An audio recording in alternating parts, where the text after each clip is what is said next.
Assalamualaikum warahmatullahi wabarakatuh.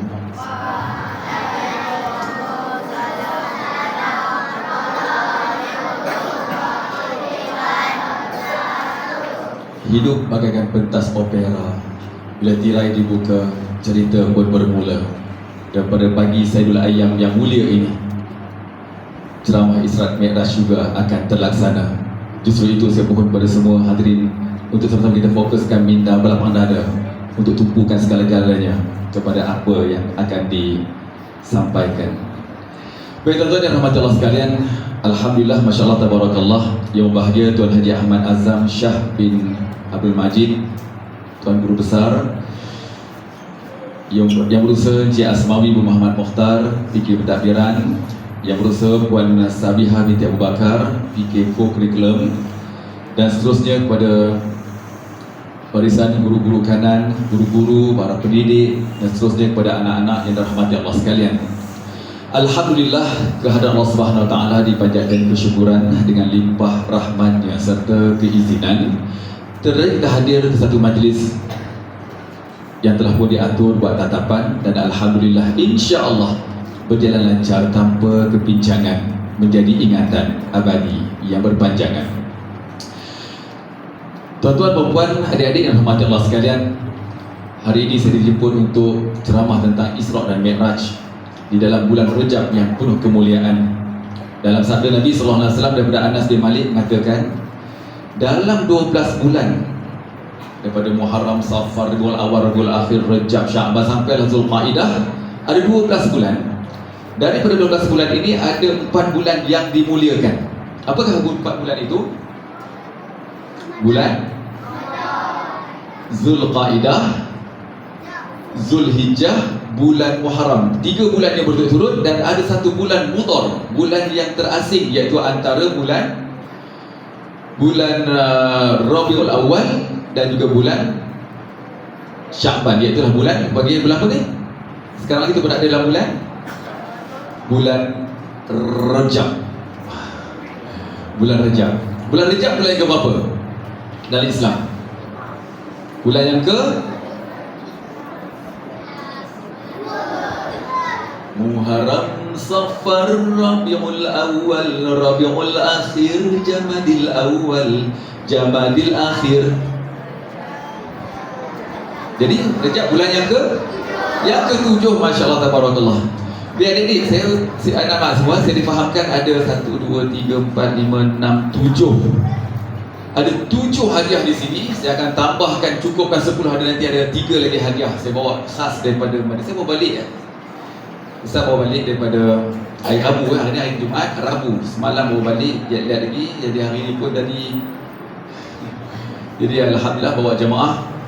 Bila adik-adik qasidah tadi, rindunya daku pada bumi Madinah, takkan terubah walau sudah ziarah, sekalipun mengalir air mata darah, hati kan tetap rindukan Rasulullah. Baru lagi hari terakhir, hari Rabu baru ni Ustaz pamit wada' ziarah wada' dengan Nabi. Tapi hari ni bila ada adik sebenarnya, ya Allah, memang betul lah. Walaupun 2 hari dah Ustaz, baru 2 hari, tapi rasa rindu balik kepada bumi Madinah dan juga pada Nabi sallallahu alaihi wasallam. Masya-Allah, tabarakallah. Syama'il ya. Terimalah hadiah imbalan ziarah, insan yang lemah ingin berqasidah, diilhamkan Allah Syama'il Muhammadiyah, berkat menangis di Raudhatul Jannah. Allahu Allahu Allahu Allah, Allahu Allah, Habibi Rasulullah. Masya Allah, tabarakallah. Syama'il Muhammadiyah. Adik-adik yang baca qasidah di mana dia? Dia tahu tak apa maksud Syama'il Muhammadiyah? Apa maksud syama'il? Syama'il ni dah berkaitan syumul. Apa maksud syumul? Syumul. Bila kalau sebut dalam bahasa Melayu, kita bahasa syumul. Syumul ni kesempurnaan akhlak Nabi, kesempurnaan batang tubuh Nabi. Kan dalam tu ada banyak syama'il Muhammadiyah diceritakan. Berjalannya Nabi SAW itu bagai turun daripada tempat yang tinggi. Nabi jalan, bukan orang berita, tapi ini jalan lenggang. Nabi berjalan condong ke hadapan dan ibarat macam menurun bukit. Maknanya Nabi jalan laju. Maknanya tuan adik-adik yang rahmat Allah sekalian, saya pesan kepada tuan-tuan dan juga jamaah saya lah, jalan laju.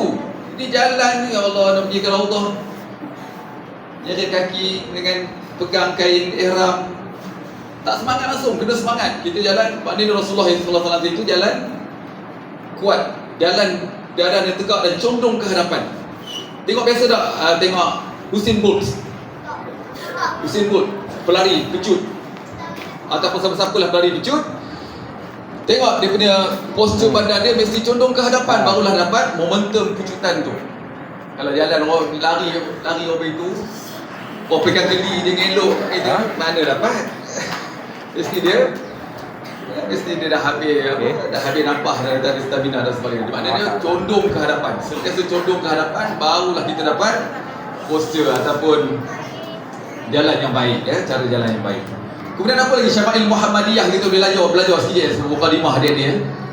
Rambut Nabi sentiasa basah. Kelihatan rambut Nabi itu sentiasa rapi, ibarat seperti baru keluar balik air, kata dalam syama'il Muhammadiyah tu.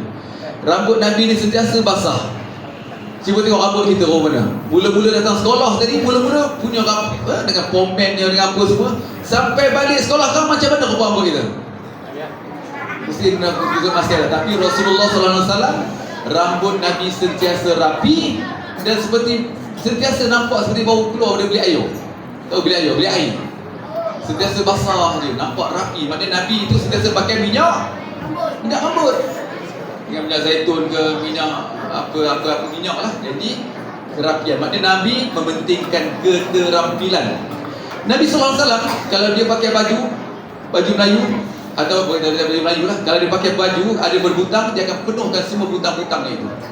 Adik-adik yang pakai baju, pakailah butang. Walaupun orang kata mas skema ke apa ke, dia kata aku pakai ni kerana nak ikut sunnah Nabi SAW.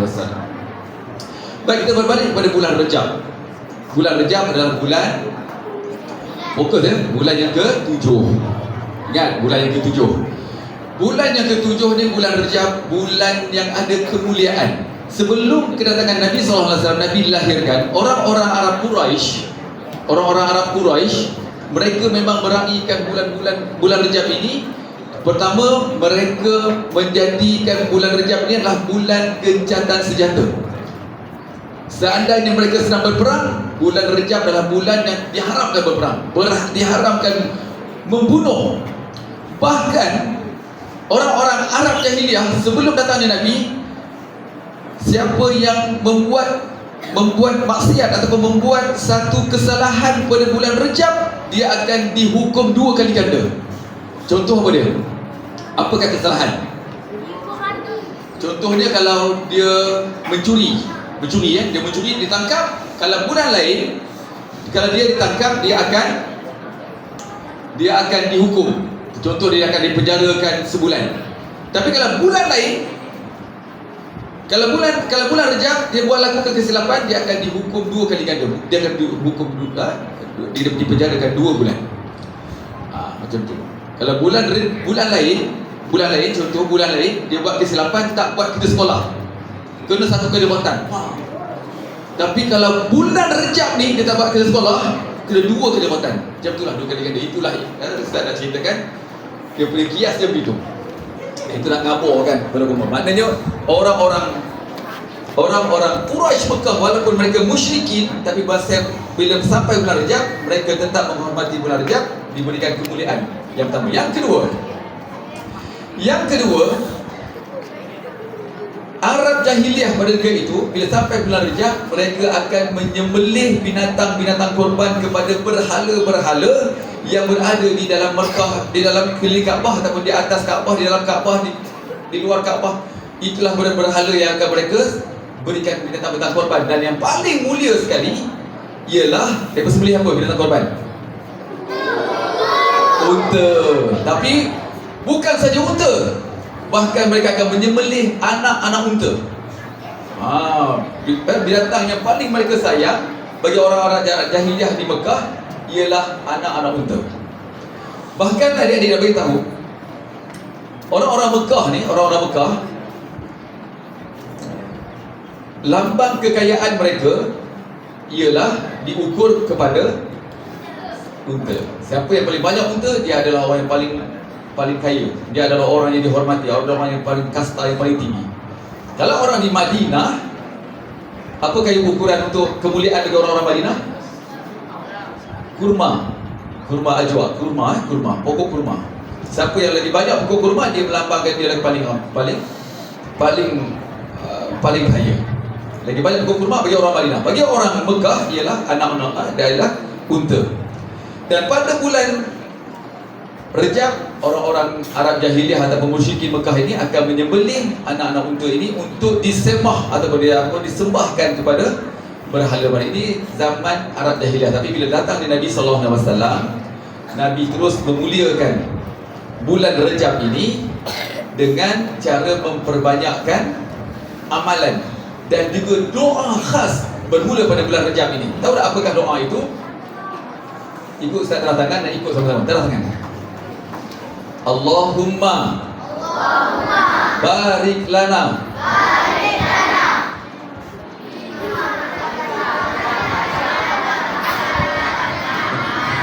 itu doa makan adik-adik tiada anak. Doa makan bermakan. Okay, ini doa pada bulan Rejab. Okay, Allahumma barik lana fi Rajaban wa Sya'ban wa balighna Ramadan. Ya Allah, ya Allah, ya Tuhan kami, berikanlah keberkatan kepada kami, berikanlah keberkatan kepada bulan Rejab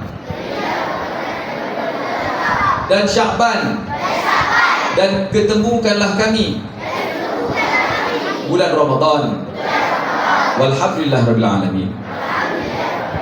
Allahumma barik lana fi Rajab wa Sya'ban wa balighna Ramadan. Itulah doa khas pada bulan Rejab. Tak ada pada bulan-bulan lain, tapi bulan bermula pada bulan Rejab ini Rasulullah memuliakan bulan Rejab ini mendapatkan keberkatan. Apa maksud keberkatan adik-adik? Barakah. Iaitulah nak mendapatkan segala amalan kita ini semuanya akan taqarrub, akan mendekatkan diri kita kepada Allah Subhanahu wa taala. Bulan Rejab. Dan bulan Rejab yang ketiga, keutamaan bulan Rejab ialah pada bulan Rejab ada berlakunya satu peristiwa apa? Isra dan Mi'raj yang jatuhnya pada berapa bulan? 27 Rejab. 27 Rejab tahun yang ke 11 kerasulan Nabi SAW. Tahun yang ke-11 kerasulan Nabi sallallahu alaihi wasallam. Ada kata tahun yang ke-12. Baik adik-adik dan rahmat Allah sekalian, kita cerita pasal bulan Rejab dah habislah. Okey, itu silibus Ustaz pada pagi ini. Yang kedua, cerita pasal Isra dan Mi'raj. Dalam peristiwa Isra dan Mi'raj ini Ustaz nak ringkas sahaja. Sebelum peristiwa Isra dan Mi'raj, ada satu tahun dinamakan tahun apa? Duka cita. Dia panggil Amul Hazan, Amul Huzni, ataupun Amul, tahun duka cita kepada Nabi sallallahu alaihi wasallam. Duka cita sebab apa? Yang pertama, okey, yang pertama, Rasulullah SAW dengan Bani Hashim, keluarga Bani Hashim, keluarga Abdul Muttalib, telah pun dipulaukan oleh orang-orang jahiliah musyrikin Mekah selama 3 tahun. Pada 3 tahun itu, perjanjian daripada orang-orang Mekah di mana Rasulullah, orang-orang Bani Hashim, keluarga Abdul Muttalib ini tidak boleh keluar bercakap pun dengan orang-orang yang di luar daripada Bani Hashim. Dia pun dipulaukan, dikurung, dikuarantin dalam satu tempat. Kawasan Bani Hashim tu adik-adik lebih kurang macam sekolah kita je lah, perkampungan Bani Hashim tu. Rasulullah ada di situ, Abdul Muttalib ada di situ, Ja'far ada di situ, Ummu Hani ada di situ, Abu Talib ada di situ, Khadijah ada di situ, keluarga Nabi situ ada, Abbas ada di situ, Abu Lahab. Tapi Abu Lahab dia kuat pada musyrikin, sebab itu dia keluar daripada perkampungan Bani Hashim. Perkampungan Bani Hashim ni ditertarik mana kalau adik-adik ada di panjang umur pergi ziarah perkampungan Bani Hashim, selepas antara Safa Marwah, tengok di sebelah kanan tu ada satu bukit namanya Bukit Abu Qubais. Sebelah Bukit Abu Qubais tu ada perkampungan Bani Hashim. Di situlah tempat Rasulullah SAW dilahirkan, dibesarkan, kemudian ditulah kampung ataupun tempat Bani Hashim itulah di situ. Mereka tidak boleh berkahwin, mereka tidak boleh melakukan urusan jual beli, tidak ada siapa yang boleh menghantar makanan, sehingga ada yang meriwayatkan pada tahun yang ketiga, tahun terakhir Nabi SAW di kuarantin di pulau. Pada ketika itu Siti Khadijah telah menghabiskan semua harta bendanya untuk membeli makanan dan sebagainya, sehingga kan mereka telah pun habis kehabisan makanan, menyebabkan Nabi dan juga keluarga Nabi makan apa? Makan rumput kering. Rumput tu rumput dia cabut rumput, rebus makan tu rumput jadi sayur. Itu dia boleh makan, rumput kering. Sampai begitu sekali Nabi derita. Yang pertama. Yang kedua, pada Amul Hazan itu, pada tahun duka cita Nabi SAW itu, wafatnya Sayyidatina Khadijah binti Khuwailid, isteri Nabi SAW. Saya percaya adik-adik ada tak kehilangan isteri? Kita adalah, tapi ada tak kehilangan ibu? Sedihnya Nabi SAW, isteri Nabi SAW meninggal. Dan sepanjang perkahwinan Nabi SAW, Siti Khadijah merupakan orang yang pertama beriman dengan Nabi SAW, ialah Siti Khadijah. Dan kemudian Siti Khadijah ini pada asalnya adalah seorang wanita, Iron Woman, Iron Ladies yang mempunyai empire perniagaan, sehingga kan raja mengatakan jika dihitung kekayaan Siti Khadijah ini merupakan ada mempunyai separuh daripada kekayaan orang-orang Arab Jahiliyah di Mekah. Kaya tak kaya Khadijah ni? Dia separuh kekayaan orang-orang Arab Jahiliyah ini adalah kekayaan daripada Khadijah binti Khuwailid ini. Tapi hartanya semua telah pun diberikan kepada dakwah Nabi SAW. Tiba-tiba dia meninggal adik-adik. Meninggal di sisi isteri Nabi, meninggal pergi buat selama-lamanya. Waktu ketika Rasulullah SAW, Khadijah nak meninggal, Khadijah binti Khuwailid khabarkan kepada Fatimah anak dia. Siti Fatimah berada di tepi mak dia, Khadijah. Dia kata, nak, dia kata bagi tahu kepada Fatimah, nak, nanti kalau mak meninggal, katanya, tolong bagi tahu ke abah, kalau boleh bagilah serban nabah tu jadi balut kalau jadi kapan mak ni. Itu je mak nak minta. Padahal masa tu Rasulullah duduk di dekat itu juga. Rasulullah dengar apa yang dicakapkan oleh, dan kenapa Khadijah tak minta sendiri kepada Nabi SAW? Dekat dia pun nak mengkhabarkan itulah akhlak isteri Nabi SAW. Tak baca isteri saya bang tak kat bank kan, abah nak top up, jangan anak dia, abah nak top up, nak ngabarkan apa dia, akhlak dia tak bagi, dia tak minta direct dengan suami dia, tapi dia bagi tahu yang abah, nak tolong bagi tahu dekat abah, tolong dekat abah kalau mak meninggal nanti abah mak rasa mak dah mungkin dah habis kot, bagi tahu dekat ayah, tolonglah bagi serban ayah tu untuk balutkan kain, jadikan kain kapan untuk balut tubuh mak nanti ya.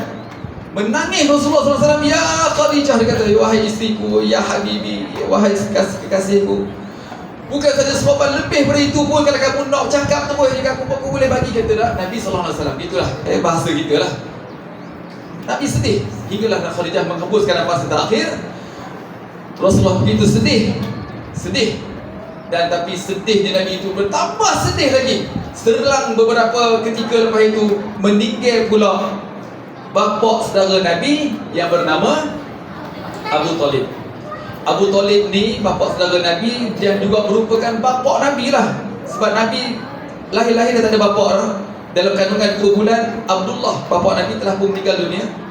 Kemudian dibesarkan oleh 4 tahun bersama dengan Halimatus Sa'diyah di perkampungan Bani Sa'ad. Kemudian umur 5-6 tahun duduk pula dengan Siti Aminah, mak dia bela balik. Kemudian mak dia pula meninggal. Dibela pula oleh datuk dia 6, 7, 8 sampai umur 8 tahun. Duduk dengan Abdul Muttalib, Abdul Muttalib pula meninggal. Duduk pula dengan Abu Talib. Sehinggalah Rasulullah kahwin, sehinggalah Rasulullah menjadi Rasul. Abu Talib inilah orang yang membela Nabi. Orang tak boleh nak apa-apakan Nabi sebab orang menghormati Abu Talib. Tapi ketika ini Allah Ta'ala nak uji Nabi SAW. Allah Ta'ala ambil nikmat, iaitulah isteri Nabi SAW yang selalu membela Nabi dan untuk menginfakkan hartanya, memberikan kasih sayang, memberikan motivasi kepada Nabi, dan juga orang yang melindungi Nabi daripada luar, iaitulah Abu Talib. Sehinggalah Abu Talib pun meninggal dunia. Meninggal pula bukan dalam Islam masa itu. Rasulullah lagi sedih sebab Abu Talib adalah orang yang rapat dengan Nabi.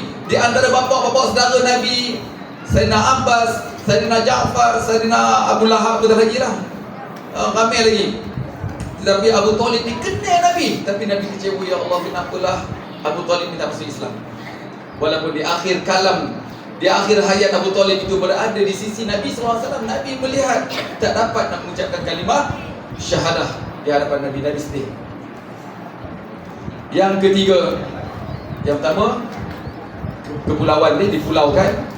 Yang kedua sedih, meninggal Siti Khadijah. Yang ketiga sedih, bapa saudara meninggal. Yang keempat sedih, Nabi SAW, Rasulullah nak pergi membawa diri. Bila dah sedih kan, betul tak betul? Adik-adik biasa waktu bila kita sedih? Adik-adik waktu bila sedih? Anak-anak waktu bila kita sedih? Kena marah dengan mak. Bila marah, mak marah, kamu ni dah besar panjang, dah besar lebar, cuci mangkuk pun susah. Nyesek aku beranak kamu macam-macam nama orang itu marah kan. Apa perasaan kita?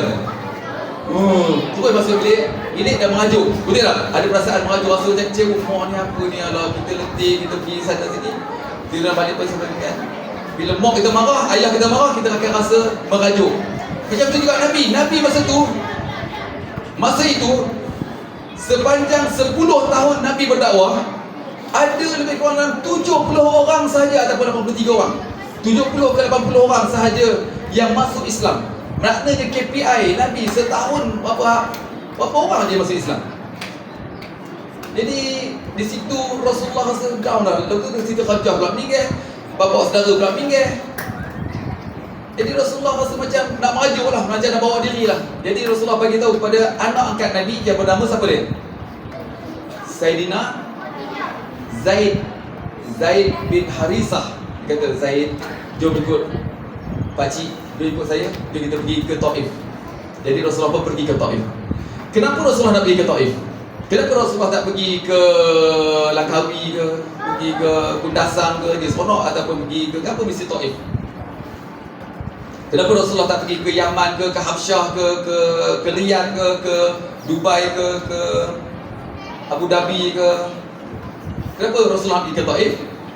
Sebab Rasulullah tahu dia asal daripada kampung Taif. Nenek Nabi ada seorang nama Atikah yang berkahwin dengan Abdul Manaf. Moyang Nabi Muhammad bin Abdullah bin Abdul Muttalib bin Hashim bin Abdul Manaf. Abdul Manaf ni kahwin dengan Atikah. Atikah ni daripada Bani Saqif yang berada di Taif. Sebab waktu Rasulullah kecil-kecil, umur 8 ke 10 tahun tu, Rasulullah pernah ikut Abdul Muttalib pergi ke Taif, balik kampung. Jadi orang-orang kampung di Taif semua kenal dengan Nabi Muhammad Al-Amin. Orang-orang Mekah, Madinah, orang-orang Mekah dan juga orang Taif kenal dengan Nabi SAW. Balik kampung, kita pun kadang-kadang ada adik-adik, saya pun kadang-kadang bila rasa macam down, adik-adik mungkin tak sampai lagi untuk kerja cikgu-cikgu mungkin lah. Bila kita rasa macam kecewa duduk kat sini, rasa pressure dengan kerja dan sebagainya, cakap kat isteri, jom ikut abang lah, kita berkembang. Di mana bang? Jomlah kita balik kampung kejap. Balik kampung untuk nak release tension, nak mengaku kat mak, nak cerita kat ayah, kat bapak kita. Bila balik kampung kita rasa healing, kita boleh tenteramkan, redapkan kita punya stress dan sebagainya. Macam tu dekat Nabi SAW. Zaid, ayuh ikut aku pergi ke Taif. Sebab Taif ni adalah kaum kerabat Nabi ramai di sana. Dan Nabi berasal daripada sana. Tapi apa yang berlaku? Bila Rasulullah sampai di Taif, Rasulullah telah pun dihalang, tidak berikan permit permit ceramah Nabi dibatalkan. Tidak boleh diberikan untuk pergi berdakwah ke orang-orang Taif. Bahkan orang-orang Taif menyediakan anak-anak macam adik-adik ni, di sepanjang perjalanan Nabi itu dibaling batu kepada Nabi sallallahu alaihi wasallam sehinggalah berdarahnya kaki Nabi, berdarahnya Nabi sallallahu alaihi wasallam hingga darah-darah tersebut mengalir masuk ke dalam kasut Nabi dan bertakung darah Nabi dalam kasut Nabi. Boleh bayang adik-adik, berdarah Nabi itu, berdarah dibaling batu, dibaling kayu, dibaling senika jenis tulang dan sebagainya. Berdarah Nabi itu, darah Nabi itu mengalir masuk dalam kasut Nabi sehingga kasut Nabi bertakung darah Nabi. Boleh bayang tak bagaimana cederanya Nabi sallallahu alaihi wasallam. Nabi kecewa, Nabi balik daripada Taif. Nabi balik daripada dengan Zaid bin Harisah. Nabi kecewa walaupun ada seorang yang bernama Al-Adas. Tak apa, itu nanti saya akan cerita. Dia pasal Isra dan Mi'raj. Maknanya nak cerita, adik-adik, ada 4 perkara Amul Hazan ini. Yang pertama tadi, dipulaukan selama 3 tahun. Yang kedua, meninggalnya Khadijah. Yang ketiga, meninggalnya Abu Talib. Yang keempat, Rasulullah dihalau oleh penduduk Taif, dihina, dibaling batu. Maka Rasulullah down. Rasulullah begitu kecewa sebab orang-orang Taif adalah orang ahli keluarga dia. Adik-adik, contoh adik-adik, kalau ada ustaz diberikan amanah untuk berdakwah di mana? Di Sabah. Di Sabah ceramah bagi ceramah ataupun bagi dakwah dia orang-orang di Sabah, di Bin Sulung ke, di mana di Tawau pedalaman di Lahad Datu ke. Kemudian orang Lahad Datu, orang yang tak suka kepada ustaz. Ustaz kecewa juga, tapi okey lagi lah, no problem. Sebab ustaz tak kenal. Ustaz tak kenal dengan demo ni, orang-orang bajau lah apa semua ni tak kenal. Tapi kalau ustaz balik kampung ke Lubuk, orang Lubuk yang baling batu ke ustaz. Halo ustaz, padahal itu semua pok-pok saudara, anak-anak saudara, sepupu sepapak ustaz. Demo yang baling batu ustaz, ustaz akan rasa lebih apa ni? Ustaz akan rasa lebih kecewa daripada sakit. Sebab kita kenal. Sebab itu Rasulullah begitu kecewa balik daripada Taif. Ya Allah, aku lagi, ya Allah, aku ni adalah hamba yang lemah. Rasulullah pernah, tuan-tuan adik-adik, balik daripada Taif itu, Rasulullah berteleku di atas satu batu. Sehingga kan ada satu batu sampai pergi ke Taif, ada satu batu dia panggil Masjid Kuk. Masjid Kuk tu ada batu yang Kuk ni maksudnya apa dia? Siku Nabi ni. Siku Nabi ni berada berteleku di atas batu itu. Rasulullah berdoa. Batu tu dia tinggi macam meja ni, Rasulullah duduk di bawah macam ni. Macam ni. Panjang ni doa Nabi sallallahu alaihi wasallam sehingga kan ada bekas siku Nabi di atas batu tersebut. Sampai hari ni ada dia di Taif. Apa doa Nabi dipendek kata? Doa Nabi kata apa dia? Ya Allah, aku lemah ya Allah. Aku tak boleh dapat wajah kamu ya Allah. Aku rasa macam kecewa ya Allah. Aku dah down ya Allah. 10 tahun, 11 tahun, ada 20, 70 orang dia yang ikut aku ya Allah. Aku dah sampai ke sini, orang Taif pula baling ya Allah. Sedangkan mereka ahli keluarga aku ya Allah. Engkaulah Tuhan yang memelihara. Engkaulah Tuhan yang melindungi orang-orang yang lemah. Kata Rasulullah SAW dalam doa dia itu, tolonglah ya Allah. Maknanya nak mengambarkan pada masa itu Rasulullah begitu down lah. Rasulullah dah hampir putus asa. Dan lepas itu Rasulullah berbalik semula ke mana? Ke Mekah, buat tawaf dulu balik. Selamat datang. Dilindungi oleh Hatim bin Adi, seorang musyrikin Mekah yang melindungi Nabi SAW sampai hari ini. Tuan-tuan haji, puan-puan hajah, siapa nak masuk Mekah zaman Nabi, bila nak masuk Mekah balik, dia kena ada orang yang melindungi Nabi. Dia ada orang luar yang datang, dia mesti ada. Kalau hari ni dalam bahasa kita hari ni, macam ustaz buat travel agency ni, mesti ada muassasah di sana yang dilantik untuk melindungi kita ni. Baru-baru ni ustaz, adik-adik semua, ustaz pergi ke Madinah. Ustaz betul-betul di depan kubah masjid hijau tu, kami bergambar dengan jamaah ustaz. Gambarlah, kemudian kami buka lah banner, banner tu banner. Ada situ lah MKM Cleaning Tours and Travel, Umrah Pendarajah. Ada lah tulisan itu je. Lepas tu ustaz ditangkap. Ustaz tertangkap dengan polis sebab menjadi kesalahan. Ustaz tak tahu. Dia tak tulis pun dekat ada signboard, signboard no smoking ada. Signboard tidak boleh membawa bendera, tidak boleh menggunakan speaker. Untuk mengetahui menggunakan speaker tidak boleh, menggunakan banner. Ustaz tak pakai speaker, ustaz tak pakai bendera, tapi ustaz tangkap kampung dengan banner saja. Ustaz kena tangkap, polis. Kemudian siapa yang jamin? Muassasah. Ada muassasah di sana yang akan sebagai garantor untuk melindungi abah. Untuk melindungi abah pula. Untuk melindungi ustaz. Baik, adik-adik yang rahmati Allah sekalian. Sebab itu kena ada muasasah. Macam tu Rasulullah SAW juga bila masuk balik ke tawaf ke Kaabah itu ada orang yang melindungi Nabi SAW untuk bertawaf. 3 hari lepas tu Rasulullah berada di Mekah. Sebelum bersama Isra dan Mi'raj, Rasulullah telah pun mengislamkan 50 ekor jin bersama dengan Abdullah bin Mas'ud. Masa tu Rasulullah sedang berjalan di bukit Safa Marwah, di hujung Marwah tu. Tiba-tiba Rasulullah dijemput oleh jin. Jin datang. Jin ni datang. Jin ni daripada mana? Jin ni pada Bukit Taif. Jin ni tengok Nabi SAW. Masa turun Bukit Taif tu, Rasulullah nak menghiburkan hati Nabi. Nabi membaca ayat suci Al-Quran. Sebab itu Rasulullah pesan apa dia? Nawwiru manazilakum bisalah wa qiraatil Quran. Cahayakan rumah kalian dengan dirikan solat dan qiraatil Quran. Ala bizikrillah, dengan cara kita ingat kepada Allah SWT, baca Quran, zikir dan sebagainya, tatma'innul qulub. Allah akan memberikan ketenangan dalam hati kita. Ada jin yang dengar, curi-curi dengar apa yang Nabi baca. Jin tu ikut Nabi SAW bersentuhan pada Bukit Taif, dan jin tu terus memberitahu kepada ketua jin yang berada di Mekah. Dia pun jemput Nabi untuk berdakwah, membacakan beberapa ayat itu dalam surah Al-Jin. Dipendekkan cerita adik-adik, jin masuk Islam 50 ekor jin. Dan sebut orang ke ekor jin? 50 ekor lah. 50 jin ya, 50 jin. Tak tahu dah jin ada ekor kita. Tapi nak gambarkan bahawa sebelum Isra dan Mi'raj, Rasulullah berjaya mengislamkan 50 jin di Masjid Jin. Sebab itu di sana ada satu Masjid Jin. Sebelum dah pergi ke pertuburan Ma'la tu ada satu Masjid Jin. Biar adik yang rahmati Allah sekalian, pendekkan cerita pada satu malam. Okey, ini masuklah Isra dan Mi'raj. Apa masuk ni? Dalam Isra dan Mi'raj ini ada 2 riwayat.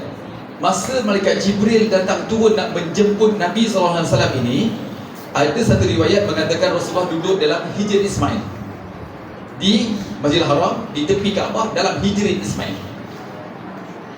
Ada satu lagi riwayat yang mengatakan Rasulullah berada di rumah Ummu Hani bin Abu Talib. Siapa dia Ummu Hani ni? Iaitulah sepupu Nabi.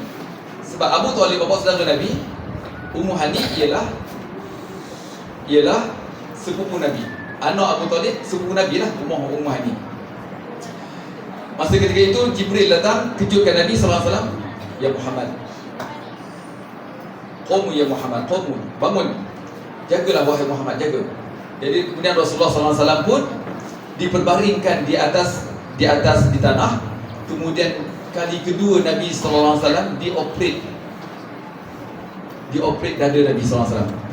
Kata Anas bin Malik ni seorang sahabat Nabi. Dia kecil-kecil, besar-besar, badan 2 dan 3 ni, duduk dengan Nabi SAW. Dia melihat ada bekas, ada hadis daripada dia mengatakan bekas operate Nabi itu daripada bawah halqum ni, maknanya sampai kelah ke pusat Nabi, dibuka, dibelah, dioperate. Pada zaman itu belum ada lagi teknologi ubat bius apa semua, tidak ada.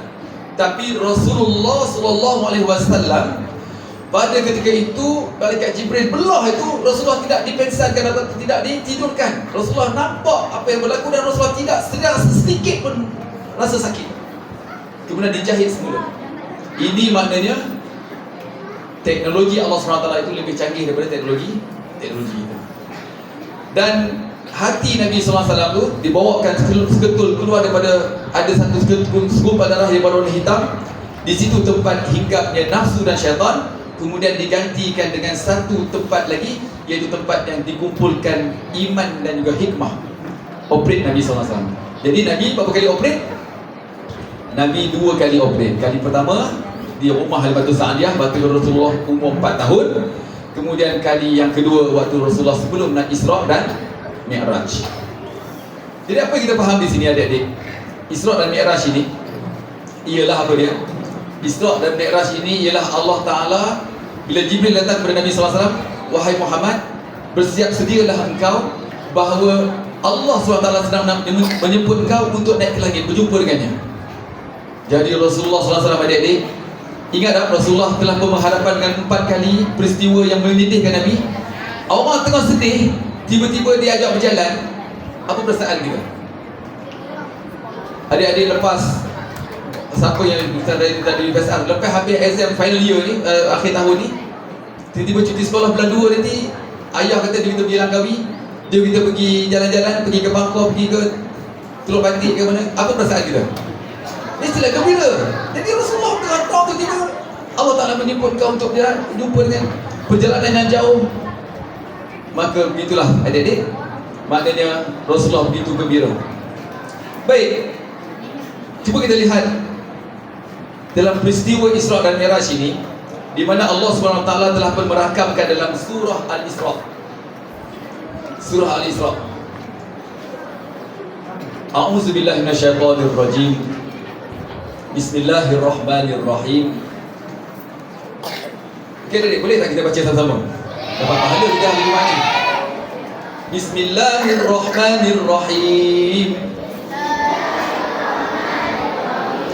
Subhanallazi asra bi'abdihi lailan minal masjidil haram ilal masjidil aqsa allazi barakna haulahu linuriyahu min ayatina innahu huwas sami'ul basir. Sadaqallahul azim. Subhanallazi, maha suci Allah. Subhanallazi, maha suci Allah. Apa maksud subhanallazi? Maha suci Allah. Apa maksud maha suci Allah? Siapa yang cakap maha suci Allah ni? Siapa yang cakap? Siapa yang cakap? Allah yang cakap. Allah Ta'ala cakap pada diri dia, subhanallazi, maha suci Allah, maha suci aku. Maknanya nak mengapa kepada kita? Allah Ta'ala memuji diri dia sendiri. Dalam dunia ini, dalam alam kita ini, tidak ada orang yang boleh memuji diri dia sendiri, melainkan Allah SWT sahaja yang boleh memuji diri dia sendiri. Subhanallazi ini. Alhamdulillahirabbil alamin. Segala puji bagi Allah, Tuhan sekalian alam. Allah Ta'ala memuji. Segala puji bagi Allah. Sebab itu adik-adik, kalau ada orang puji kita, hang handsome lah, wah dia handsome lah, apa kita nak cakap? Apa kita nak cakap? Kita cakap Alhamdulillah, kita tak layak untuk dipuji, tapi kita dipuji hanya untuk Allah SWT. Ataupun kita boleh jawab apa dia? Oi, hang hebat lah. Oh, hang hebat dah dapat Baxter dapat nombor 1, hebat, tahniah. Orang puji kita, apa kita jawab? Alhamdulillah, segala puji bagi Allah. Ataupun kita boleh cakap juga, haza min fadli Rabbi. Ikut, haza min fadli Rabbi. Apa maksudnya haza min fadli Rabbi? Ini semua daripada fadli. Fadli ni, fadilat, kelebihan Allah Ta'ala, Rabbi, Tuhanku. Haza min fadli Rabbi. Okey, maknanya kalau orang kata, oh, congratulations, tahniah, well done, good job, kita jawab balik, haza min fadli Rabbi. Alhamdulillah, haza min fadli Rabbi. Haza min fadli Rabbi. Ataupun kita boleh ucapkan jazakallahu khairan. Allah Ta'ala sajalah membalas sebaik itu. Subhanallazi. Adik-adik, kawan balik, Allah Ta'ala memuji diri dia sendiri. Maknanya kita boleh tak kita puji diri kita sendiri? Sebab apa tak boleh? Sebab kalau kita puji diri kita sendiri, oi aku handsome boy, aku handsome boy. Oi aku kuat boy, aku kuat boy. Aku dapat nombor 1, aku nombor 1. Kalau kita cakap, kita puji diri kita sendiri, kita akan mendapat dosa riak. Apa maksud riak? Ujub, menunjuk-nunjuk. Sedangkan Allah SWT kata apa dia? Allah Ta'ala mengutuk. Allah Ta'ala kata celakalah bagi orang-orang yang selalu menunjuk-nunjuk ni ataupun riak ni? Dalam surah apa? Dalam surah Al-Humazah. Siapa sampai surah Al-Humazah? Cuba baca apa dia? Wailul likulli humazatil lumazah. Apa maksud wailul likulli humazatil lumazah? Celakalah bagi orang-orang yang selalu bercakap keji. Al-Humazah ni allazi lam wa'addadah, iaitulah orang-orang yang selalu berbangga-bangga dengan dirinya dan juga harta bendanya. Berbangga-bangga. Maknanya Allah Ta'ala kata celaka bagi orang-orang yang Al-Humazah ataupun wa'addadah ni, orang yang berbangga-bangga. Sebab itu subhanallazi asra. Apa maksud asra? Berjalan malam, yang Allah Ta'ala telah pun memperjalankan. Maknanya Nabi SAW dalam peristiwa Isra dan Mi'raj, adik-adik, Nabi bukan berjalan sendiri, tapi Nabi dibawa berjalan. Apa maksud bawa berjalan? Contoh adik-adik, kita ada baby umur 2 bulan. Ada tak anak adik itu umur 2 bulan? Ataupun 2 tahun lah, 2 tahun lah. 2 bulan dia tak tahu cakap kan. Anak kita cakap, ataupun adik kita kata, semalam kami pergi ke KLCC, dia kata. Aku pergi KLCC malam tadi. Kalau budak mana mau dia boleh pergi, melainkan dia diperjalankan, naik kereta dengan ayah dia, naik kereta api, naik ETS. Mana dia diperjalankan. Maknanya Rasulullah pergi Isra dan Mi'raj ini bukan dalam keadaan mimpi, tapi Rasulullah pergi dengan roh dan jasad Nabi SAW, tapi diperjalankan. Maknanya logik tak logik? Rasulullah boleh diperjalankan? Rasulullah boleh diperjalankan. Diperjalankan oleh Allah Subhanahu Wa Taala. Siapakah nama angkasawan negara? Siapa? Tak kena ada. Siapa ni? Datuk Syekh Muzaffar. Datuk Syekh Muzaffar, dia sampai dekat atas daripada ozon kita dia tak sampai ke tempat satelit itu, dia tak sampai pun ke bulan, tak sampai. Tapi nak pergi ke angkasawan itu pun kena pakai oksigen dengan tangkinya, dengan tanknya, dengan cukup makanan dan sebagainya. Tapi Rasulullah pergi itu tak ada pun pakai topi ataupun pakai jumpsuit ataupun untuk pergi ke angkasa, tidak ada. Tapi Rasulullah diperjalankan. Habis itu macam mana Rasulullah boleh bernafas? Sedangkan di angkasa tidak ada nafas, tidak ada udara, tidak ada oksigen. Itulah sebab kita katakan kuasa Allah Subhanahu Wa Taala yang maha. Subhanallazi asra bi 'abdihi. Asra, dia memperjalankan abdihi. Apa maksud abdihi? Abdihi, hamba-Ku. Kenapa Allah SWT tak sebut itu asra bi nabiyyi? Aku memperjalankan seorang nabi-Ku. Ataupun rasuli, aku memperjalankan malam ke atas Rasulku, pesuruhku. Tapi Allah Ta'ala menggunakan perkataan abdihi. Apa maksud abdihi? Hamba. Jadi adik, saya nak beritahu di sini, martabat ataupun makam bagi manusia ialah makam yang tertinggi, ialah makam ubudiyah. Ubudiyah maksudnya makam memperhambakan diri kita kepada Allah SWT. Faham tak faham?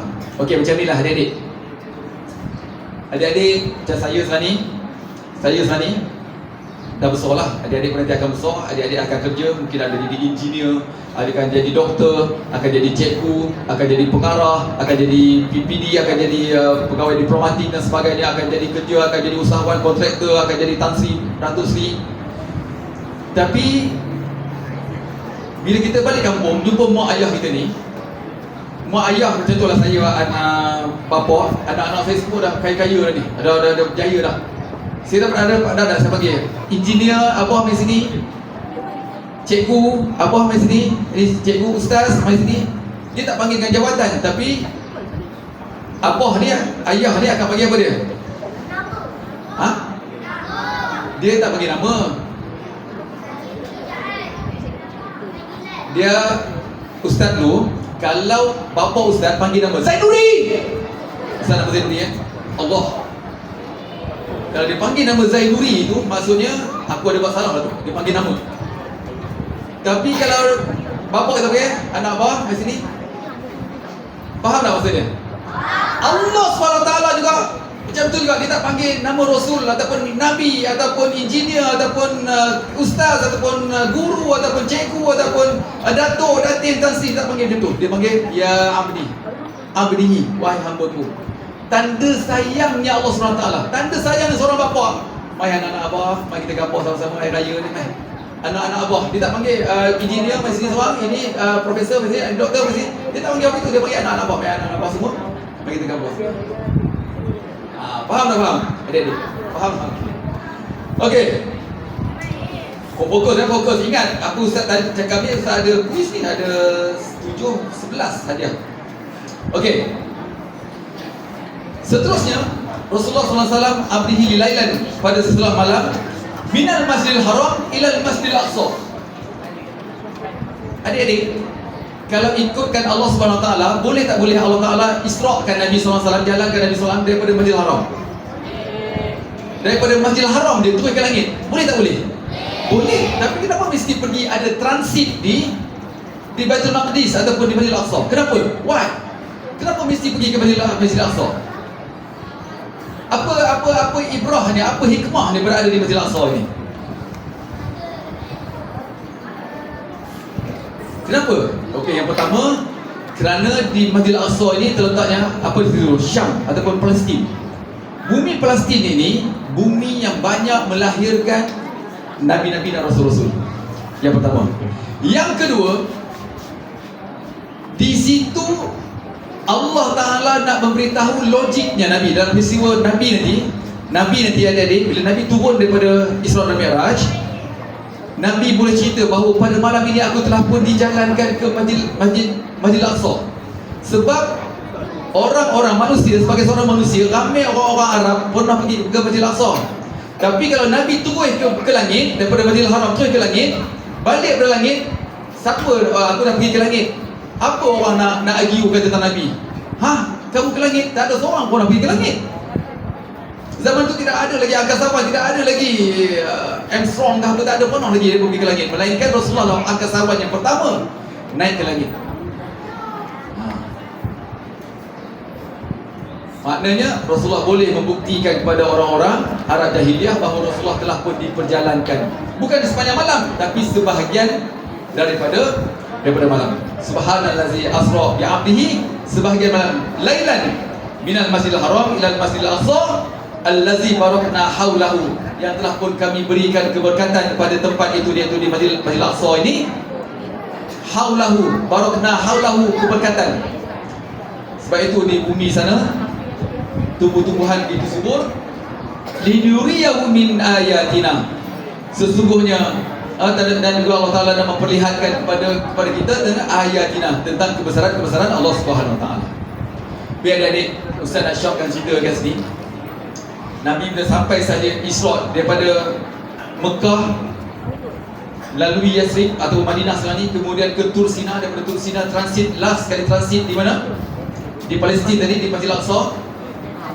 Daripada Masjidil Aqsa barulah naik ke atas langit yang pertama. Rasulullah SAW telah pun berjumpa dengan Nabi Isa AS dulu. Nabi Isa AS. Nabi Isa dah mati ke belum? Belum. Nabi Isa dia angkat ke langit ya. Pada Israel, pada Nabi Isa dia angkat ke langit, dan kemudian dia akan turun semula di ya'ti minan nas di akhir zaman. Dan satu hari nanti, di satu hari esok, di dunia ini, di hari kiamat nanti, sebelum sampai di kiamat akhir zaman nanti, akan turunnya Nabi Isa, akan turun balik dan mengikut syariat Nabi Muhammad SAW. Dan kemudian jumpa dengan Nabi Isa. Kemudian Nabi diperlihatkan berjumpa dengan orang yang memegang batu dan menghentak-hentakkan kepala. Di dalam perjalanan Isra Mi'rajnya Nabi, pelbagai pemandangan diperlihatkan ilahi.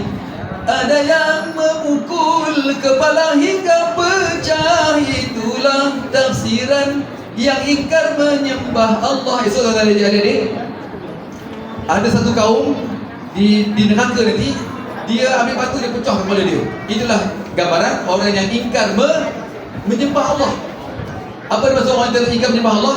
Orang yang meninggal sembahyang, orang yang meninggalkan solat, sengaja meninggalkan solat. Solat ni penting adik-adik. Sebab itu dalam dalam surah Al-Mu'minun, Allah Ta'ala highlightkan 2 kali tentang solat ini. Jadi sebenarnya berjaya, tengok ni ya.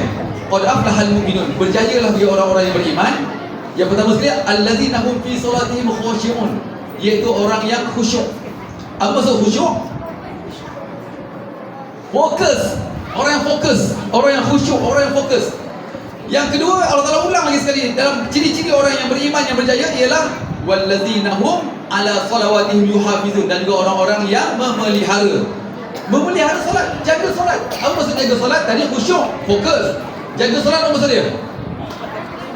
Jaga solat ni maksud dia apa dia? Jaga, pelihara, dia maksud dia. Maknanya kita kena ada disiplin. Nak berjaya, tak kira lah dalam solat ke, berjaya, nak berjaya kena, contohnya adik-adik nak belajar, nak berjaya dalam bidang akademik, nak belajar ini, 2 benda syarat yang paling utama. Pertama, fokus belajar, datang ke sekolah, fokus belajar, datang, dengar, macam Ustaz kata tadi, dengar je, tak faham tak apa, dengar dulu. Yang kedua, di sini ada disiplin, mesti pelihara. Jangan punting sekolah, jangan ambil MC, beli MC, buat alasan sakit dan sebagainya pada mak. Tiada hari Isnin punting, tiada hari Isnin tak nak. Bila ada mata pelajaran ni kita tak gemar, kita bagi alasan sikit perut lah, sikit kepala lah, apa semua. Sebaliknya orang yang memelihara solat ini adalah orang yang disiplin dan dia rasa seronok. Orang yang khusyuk dan dia rasa seronok nak pergi, nak datang sekolah. Okey, nak datang sekolah. Dia rasa seronok. Adik-adik seronok datang sekolah? Cuti sekolah seronok tak seronok? Tak seronok di sekolah.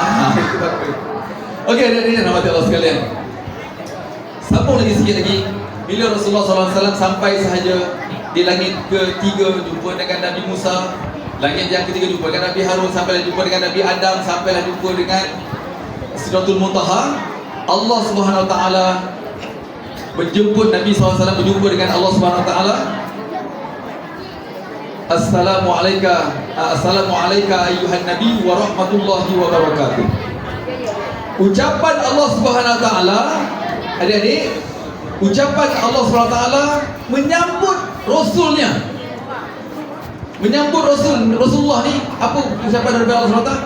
Assalamualaikum ayuhan Nabiyyu wa rahmatullahi wa barakatuh. Wa rahmatullah wa barakatuh. Wa rahmatullah wa barakatuh. Kita bersama dengan adik-adik, kita nak 2 je benda dalam dunia ni: mendapatkan rahmat Allah SWT dan barakah Allah SWT. Okey adik-adik, saya nak pendekkan lagi, fokuskan pada satu perkataan, rahmat. Apa maksud rahmat? Boleh angkat tangan? Boleh. Siapa dia jawab, Ustaz dia bagi hadiah dulu. Rezeki merupakan satu rahmat. Ada satu lagi, rahmat. Apa maksud rahmat sebenarnya? Rezeki merupakan satu rahmat. Apa lagi? Pandai dapat satu rahmat. Sehat merupakan satu rahmat. Dapat pahala dapat satu rahmat. Kita apa? Ilmu, kita dapat ilmu merupakan satu rahmat. Tapi adik-adik, saya nak bagi tahu bahawa rahmat ini sebenarnya, maksud rahmat ialah apa dia? Kasih sayang. Kasih sayang. Kita datang-datang ke, oh alhamdulillah hujan rahmat, hujan kasih sayang Allah SWT. Masalahnya, tak semua rezeki yang kita dapat ni, nikmat yang kita dapat ni, sehat, ilmu, kekayaan, gaji kita, pendapatan kita merupakan rahmat. Anak-anak, pasangan, isteri, mak bapak, bukan semua menjadi rahmat. Sebab syarat rahmat mestilah taqarrub ila Allah, mestilah dia mendapat mendekatkan diri dia kepada Allah SWT. Tetapi kalau dia diberikan kesihatan, diberikan kekayaan, dia jauh daripada Allah SWT, itu bukan rahmat. Itu merupakan laknat daripada Allah SWT. Kadang-kadang adik-adik, kadang-kadang, dengar sikit fokus, kadang-kadang ada orang Allah Ta'ala berikan musibah. Musibah tahu apa dia? Apa dia musibah? Ujian. Bagi sakit. Allah Ta'ala bagi sakit kat dia, aksiden kat dia. Bila dia aksiden, bila dia sakit, dia baru dekat dengan Allah Ta'ala. Ya Allah, ya Allah, apa dia rasa, ya Allah, aku silap, ya Allah, memang betul. Baru dia akan ingat Allah. Waktu dia tengah moncor, waktu dia tengah semono, lari apa semua ni, dia tak ingat Allah SWT. Dia boleh panjat bukit, dia boleh berlari full marathon, half marathon, tapi panjat tangga masjid berat. Kan ada orang macam tu. Tapi alhamdulillah ahli Sata sekarang ni telah pun mengejutkan, menggoncangkan semangat subuh. Adik-adik, lepas peristiwa Isra dan Mi'raj ni, kalau boleh subuh pagi esok, ikut terutama ada anak laki-laki ni. Kalau ayah pergi masjid, ikut ayah. Tunggu jap ya. Abah tunggu jap abah. Dah siap dah ikut. Abah kita akan betul kamu ni ikut orang apa ni, hari cuti kamu ni ikut abah pergi masjid ni sama ni. Ingat adik-adik, mulakan benda yang kecil. Solat subuh bermula dari pagi esok. Boleh? Ikut abah, ikut ayah pergi solat subuh di masjid. Itu melambangkan, menzahirkan kita syukur dan mendapat rahmat daripada Allah SWT. Okey, faham? Baik, yang rahmati Allah sekalian, dalam surah Wahussila ma fis sudur. Biasa tu ada kataan Wahussila ma fis sudur. Kau hafal ni surah apa ya? Allah SWT akan membongkar wahussila ma fis sudur daripada dada kita, daripada hati kita. Surah Wal-Adiyati Dhabha. Baca sikit. Wal-Muriyah Wal-Mughirah Fa'asarna bihi naqa'a Fawasatna bihi jam'ah Innal insana lakanut wa innahu la'azab bil kathir wa innahu bil khairil syadid. Innama ya'lamu idza mu'sira ma fil qubur. Satu hari esok surah Wal-Adiyat satu hari esok di akhirat nanti Allah Ta'ala akan fa innama mu'sira fil qubur. Allah Ta'ala akan membongkarkan orang-orang yang terselindung daripada kubur. Wa hussila ma fis sudur. Dan juga Allah Ta'ala akan membongkarkan dalam hati-hati mereka ini, apa saja dalam hati kita. Nak mengampur kepada kita ini, Allah Ta'ala tidak melihat kepada amalan kita, tapi Allah Ta'ala tengok kepada niat amalan kita itu. Maknanya adik-adik yang rahmati Allah sekalian, mulai pada saat ini, setiap kali datang ke sekolah, bukan kerana mak, bukan kerana cikgu, bukan kerana siapa-siapa, tapi kita kena niat di dalam diri kita kerana Allah. Yang pertama, dan juga kerana kita inisiatif kita sendiri. Kita memang minat nak datang belajar datang ke sekolah. Baik adik rahmati Allah sekalian, sebelum seperti mana yang dijanjikan, kita nak bagi hadiah kepada yang boleh menjawab soalan kuis ini. Sesuai itu majlis dengan seluruh hormat dan ta'zimnya mempersilakan kepada yang berbahagia Tuan Haji Ahmad Azam Shah, insan nombor 1 SKTV, untuk menyampaikan hadiah kepada pemenang kuis.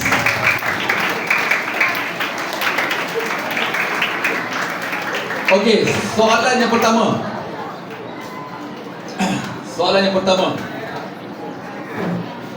Apakah amalan sunat khas pada bulan Rejab?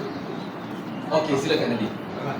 Bangun dan beritahu bulan Rejab ni apa kita perlu buat? Apa yang kita, yang Rasulullah anjurkan kepada kita? Tadi Ustaz kita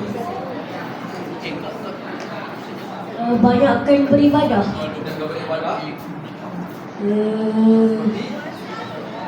Seperti solat, baca Al-Quran dan berzikir.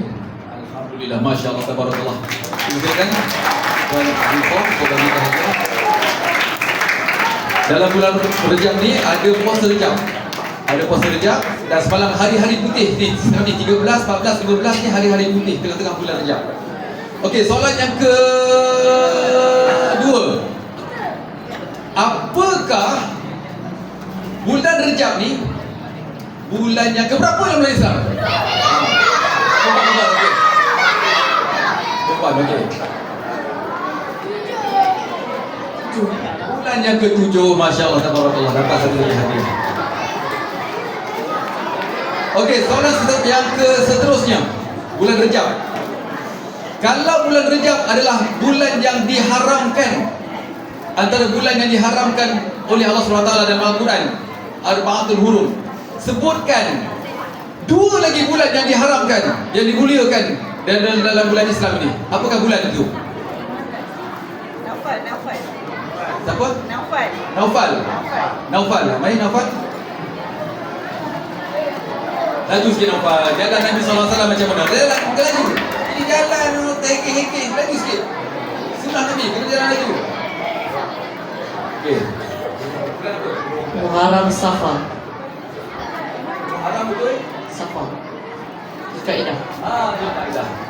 Itu adalah bulan-bulan haji. Zulhijjah, Zulkaidah dan 3 bulan Muharram. Terima kasih. Soalan yang seterusnya, yang berapa dah? Yang keempat, yang ketiga. Ada tahun itu disebutkan tahun Amul Hazan. Sebelum Rasulullah pergi Isra dan Mi'raj, sebutkan 2 peristiwa yang menyebabkan Nabi sedih. 2 peristiwa. Siapa cikgu cuba pilih? Okey. Cikgu pilih. Okey. Kematian Sayyidina kematian Abu Talib. Alhamdulillah, Masya Allah. Kematian Khadijah dan juga Abu Talib.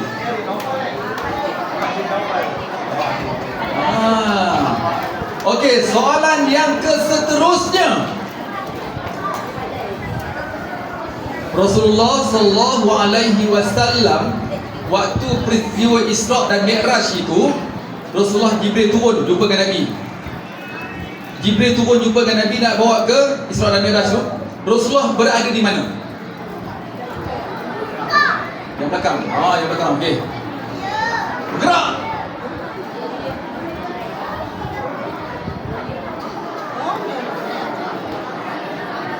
Okey, alhamdulillah.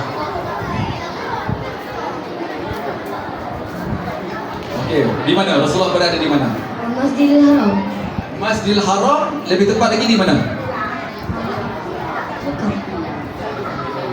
Bolehlah tu, tapi lebih tepat lagi ialah dalam Hijr Ismail ataupun rumah Ummu Hani.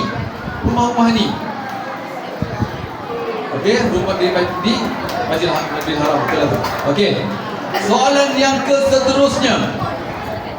Rasulullah, antara banyak-banyak pemandangan yang dibawa oleh Nabi sallallahu alaihi wasallam ke dalam Isra dan Mi'raj Nabi sallallahu alaihi wasallam itu, Rasulullah melihat beberapa golongan.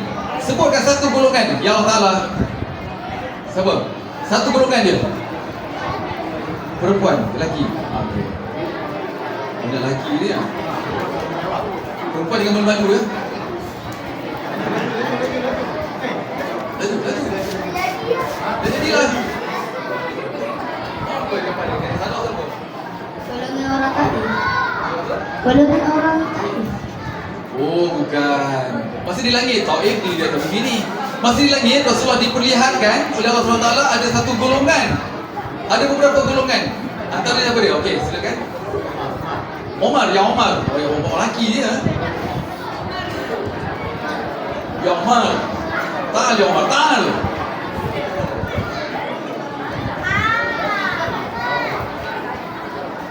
Golongan yang tidak menyembah Allah. Golongan ada yang memukul kepala hingga pecah. Itulah gambaran orang yang tidak menyembah Allah, orang tak sembahyang, orang yang meninggalkan solat. Ada 4 tadi, okey. Seterusnya, Rasulullah sallallahu alaihi wasallam pergi ke Taif.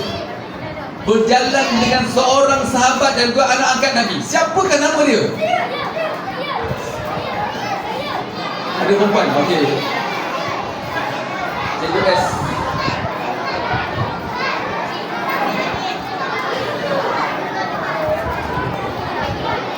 Ada apa? Yang perempuan tak apa. Yang perempuan tak payah lari-lari. Yang perempuan jangan biasa.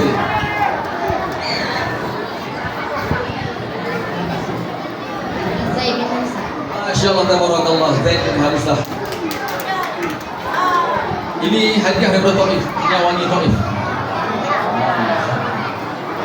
Okey, seterusnya. Soalan seterusnya. Waktu ketika Nabi SAW nak berdakwah ke Masjid Jin, golongan jin, beberapa 50 jin kan, Nabi pergi dengan seorang sahabat. Siapakah nama sahabat tersebut? Okey, saya boleh jawab. Siapakah nama sahabat yang menemani Nabi SAW?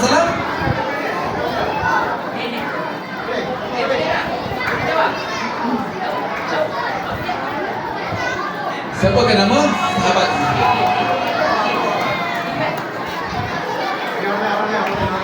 Dia dah parah.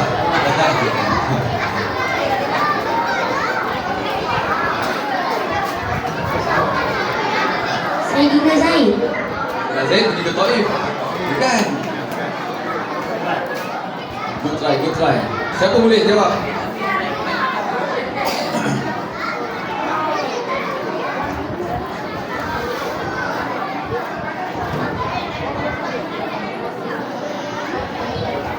Kalau kita tengok dulu, dia kalau boleh jawab, kita terus bagi hadiah.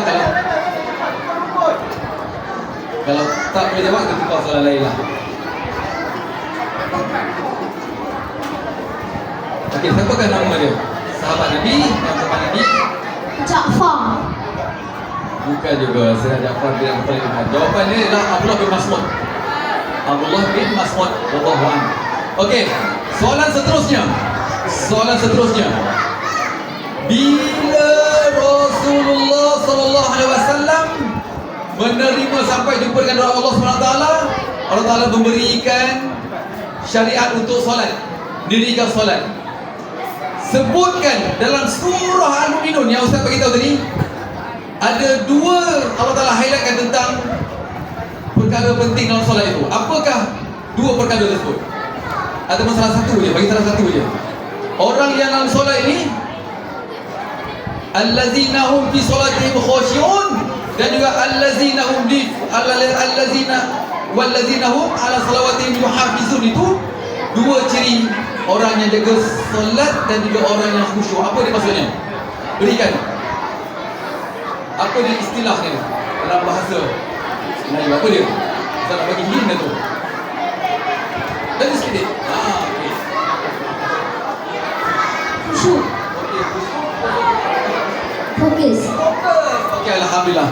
Khusyuk, fokus, dan satu lagi yuhafizun, orang yang memelihara, maksudnya orang yang kena disiplin. Maksudnya kena datang sekolah, belajar, kena fokus dan juga kena ada disiplin.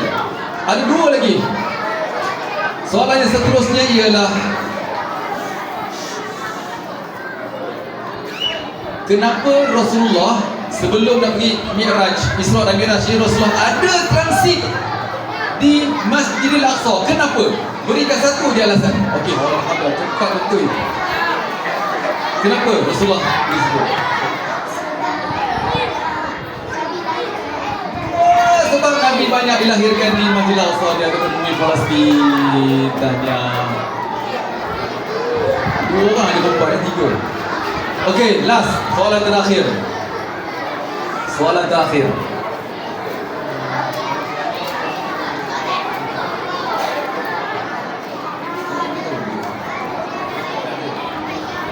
Okey, dalam cerita Isra dan Mi'raj tadi ada, Ustaz tak cerita pun pasal kenderaan Nabi. Siapa yang tahu kenderaan Nabi SAW? Okey, perempuan. Okey, silakan.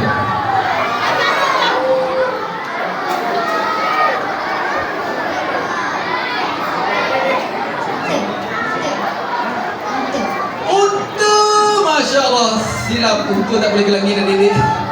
Unta tak boleh naik ke langit. Siapa?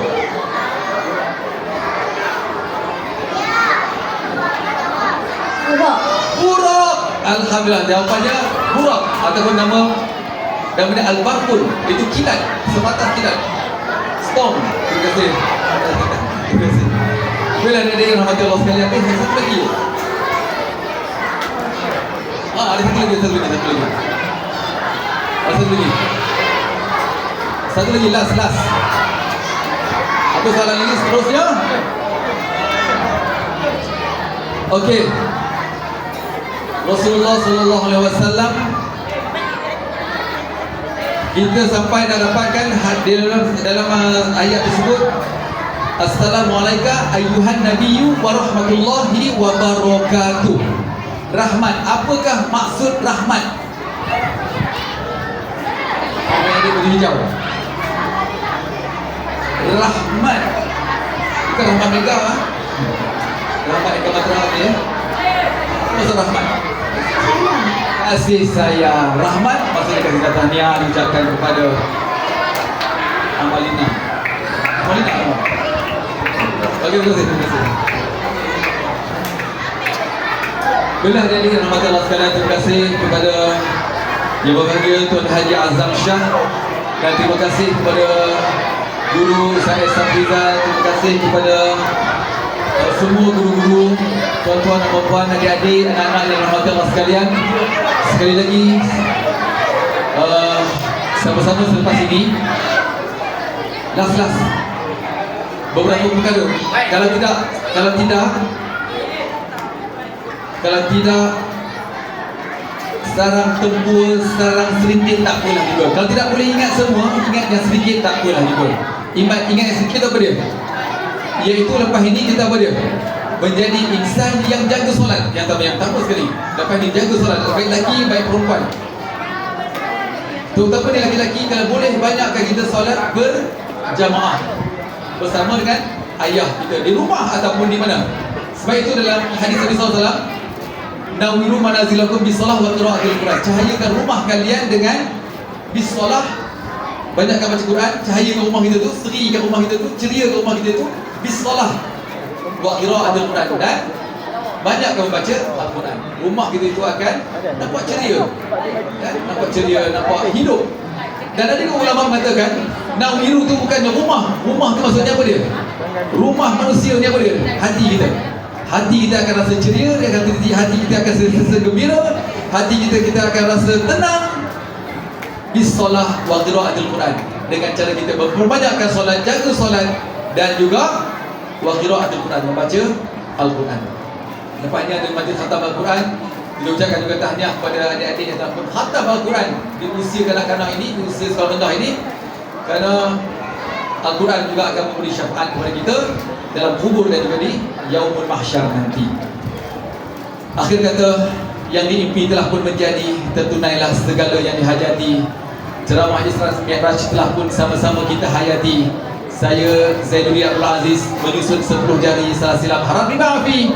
InsyaAllah lain kali kita berjumpa lagi. Tingkatkan prestasi, kurangkan kontroversi, tunaikan amanah seikhlas hati, agar rezeki kita diberkati, hidup kita diredai. Semoga kita berjumpa di jannah nanti. Ila liqa, ma'assalamah, wabillahi taufiq wal hidayah. Wassalamualaikum warahmatullahi wabarakatuh.